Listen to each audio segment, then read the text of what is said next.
रोशन एक बहुत ही गरीब परिवार का लड़का था। बड़ी मुश्किल से उसके पिता ने कर्ज ले लेकर उसे आईटीआई से इलेक्ट्रॉनिक इंजीनियरिंग करवाया था, जिसमें उसका घर भी गिरवी पड़ा था। उसके पिता एक साधारण सी नौकरी करते थे। उन्हें 25,000 रुपये महीने में मिलते थे। उसमें से 15,000 तो कंपनी लोन के काट लेती थी।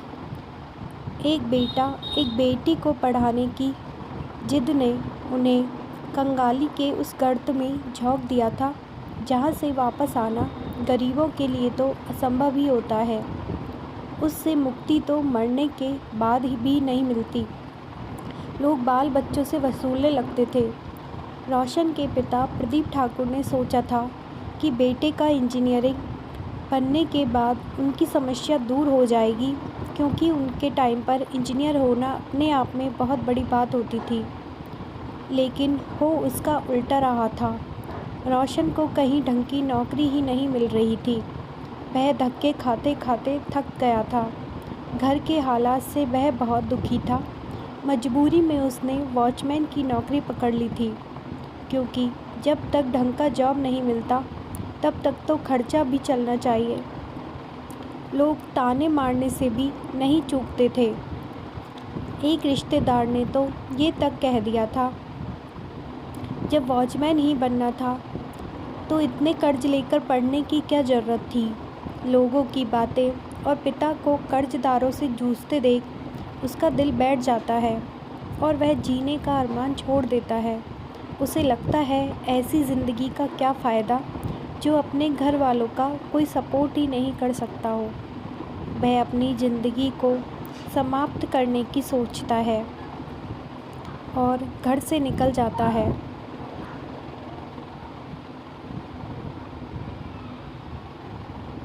रास्ते में वह आत्महत्या के कई तरीके सोचता है, पर करने की हिम्मत नहीं कर पाता। पहले सोचता है ब्रिज से नीचे कूद जाऊं, फिर सोचता है कहीं गिरकर हाथ पैर टूट गए और मरा नहीं तो माँ बाप पर और मुसीबत आ जाएगी। फिर सोचता है कि कुएं में कूद जाऊं, फिर लगता है कि उसे तो तैरना आता है तो कैसे डूबेगा। इस तरह खुद ही कई तरीके सोचता है और उसके तोड़ भी सोच लेता है। इसी उधेड़बुन में वह कब फुटपाथ से सड़क के बीच आ गया उसे पता ही नहीं चला, और जब तक उसे पता चला एक मर्सिडीज़ बेंज कार उसको उड़ा चुकी थी और काफ़ी ऊपर उछलकर सड़क पर गिरा था और बेहोश हो गया था। मीडिया में हो हल्ला मचा था कि एक बड़े बिजनेसमैन ने अपने गुरूर में गाड़ी चलाते हुए सड़क पार करते लड़के को उड़ा दिया। सभी उसे सज़ा दिलाने पर उतारू थे। दरअसल वह बिजनेसमैन गौरव मेहता एक साफ़ सुथरा ईमानदार बिजनेसमैन था। ना ही कोई गलत काम करता था और ना ही किसी गलत काम को बढ़ावा देता था। वह देश के प्रति भी ईमानदार था, तो इससे कभी कोई पैसे मांग नहीं पाता था, और मांगने पर वह देता नहीं था तो बहुत सारी सरकारी और गैर सरकारी संस्थाएं भी नाराज़ रहती थी। अब सभी को मौका मिल गया था। रोशन के सर पर बहुत अधिक चोट आई थी। वैसे एक्सीडेंट के बाद मेहता ने ही उसे अपनी गाड़ी में डालकर अपने खर्चे से ही उसे हॉस्पिटल में भर्ती कराया था। फिर भी लोगों का क्या, वह तो उसे फंसाकर पैसे ऐंठना चाहते थे। रोशन को होश आता है, उसके माँ बाप और बहन तीनों उसके पास ही थे। कुछ मीडिया वाले और संस्था वाले उससे कहते हैं कि वह उनके हिसाब से बयान दे दे तो उसे इतने पैसे दिलवा देंगे कि उसके सारे कर्ज दूर हो जाएंगे। उसके होश आने से पहले उसके बारे में पूरी जानकारी निकाल चुके थे। थोड़ी देर में मेहता भी आ गए। मीडिया वालों उससे पूछना चाहते हैं तो वह बात नहीं करते, और संस्था वाले हाय हाय करने लगते हैं और उसे सज़ा दिलवाने की बात करते हैं। उन्हें पता था जितना चिल्लाएंगे उतना अधिक पैसा ऐंठा जा सकता था। मेहता जी रोशन से कहते हैं, देखो रोशन, मैंने जानबूझकर एक्सीडेंट नहीं किया, पता नहीं ये सब कैसे हो गया। अब सब तुम्हारे ऊपर है, तुम्हें जो उचित लगे वो करो। मैं तुम्हें ये नहीं कहूँगा कि तुम मुझे बचाओ, क्योंकि मुझे भी लगता है मैंने जानबूझकर तो एक्सीडेंट किया नहीं। मैं जो भी हर्जाना है देने को तैयार हूँ।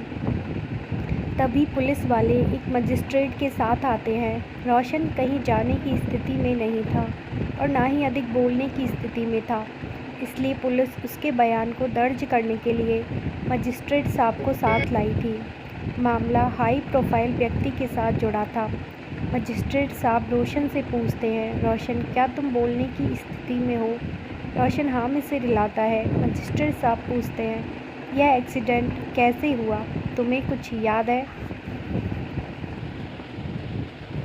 रोशन अपने पिता की तरफ देखता है। उसके पिता उसे हमेशा कहते थे, चाहे कितनी भी तकलीफ़ आए सच का साथ नहीं छोड़ना।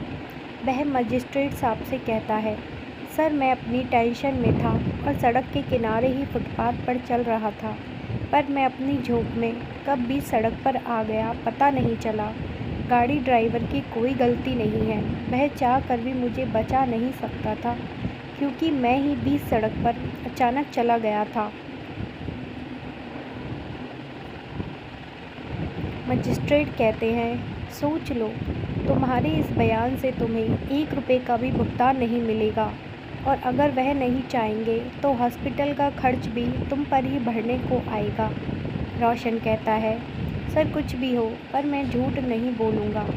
मजिस्ट्रेट उसकी तारीफ़ करते हुए उसके पिता से कहते हैं, बहुत नसीब वाले हो जो ऐसा लड़का मिला है। मजिस्ट्रेट जाता है। सभी संस्थाएं और मीडिया वाले मुंह बनाकर रह जाते हैं। 1 हफ्ते में उसे हॉस्पिटल से छुट्टी मिलती है। इस बीच एक बार भी मेहता नहीं आए थे तो उन्हें डर था कि बिल कहाँ से भरेंगे, पर डॉक्टर उनसे कहता है, आप लोग चिंता मत करिए, आपका बिल पेड है। उसके रिलेटिव्स कहते भी हैं, इतना अच्छा मौका था, अपने कर्ज उतार लेते, पर हरिश्चंद्र की औलाद जो है अब भुगतो फिर से। हॉस्पिटल से घर आने तक उनसे मिलने मेहता नहीं आया था तो उसके मामा कहते हैं, देखा कमीना एक बार भी नहीं आया। तभी एक कार आकर उसके घर के सामने रुकती है। उसमें से एक सुंदर सी लड़की उतरती है और उसके घर के बारे में पूछती है तो एक आदमी उसके दरवाजे की ओर इशारा करता है तो वह रोशन के घर जाती है। रोशन को वह कहती है, हेलो रोशन, मैं मेहता साहब की बेटी सोनिया हूँ। डैड को अर्जेंट लंदन जाना पड़ा तो वह आ नहीं पाए, पर उन्होंने तुम्हारे लिए कुछ भेजा है। वह एक लिफाफा देती है तो बिस्तर पर पड़े पड़े ही रोशन खोल कर उसके अंदर के पेपर निकालता है तो पहले एक चेक निकलता है जो उसके पूरे कर्ज के बराबर की रकम थी, पूरे 22 लाख जो उसके पिता को चुकाने थे, और दूसरा लेटर था उसकी जॉइनिंग का। उसे कंपनी में इलेक्ट्रॉनिक डिपार्टमेंट का हेड बनाया गया था जिसका पैकेज था 12 लाख रुपए ईयरली।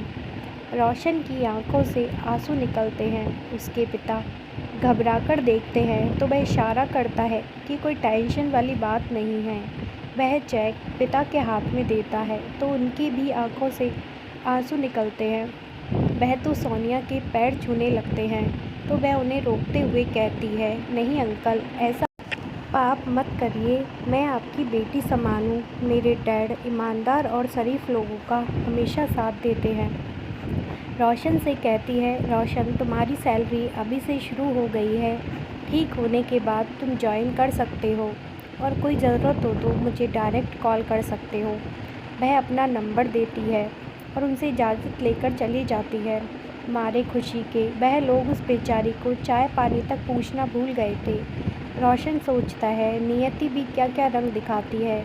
यदि मैंने आत्महत्या का न सोचा होता तो यह नहीं होता। इसका मतलब है कई बार बुरी घटनाएं भी हमारे लिए अच्छे मार्ग खोल देती हैं। बस धैर्य से सभी अच्छे बुरे दिनों का सामना करना चाहिए। नियति तो अपना खेल खेलती ही है।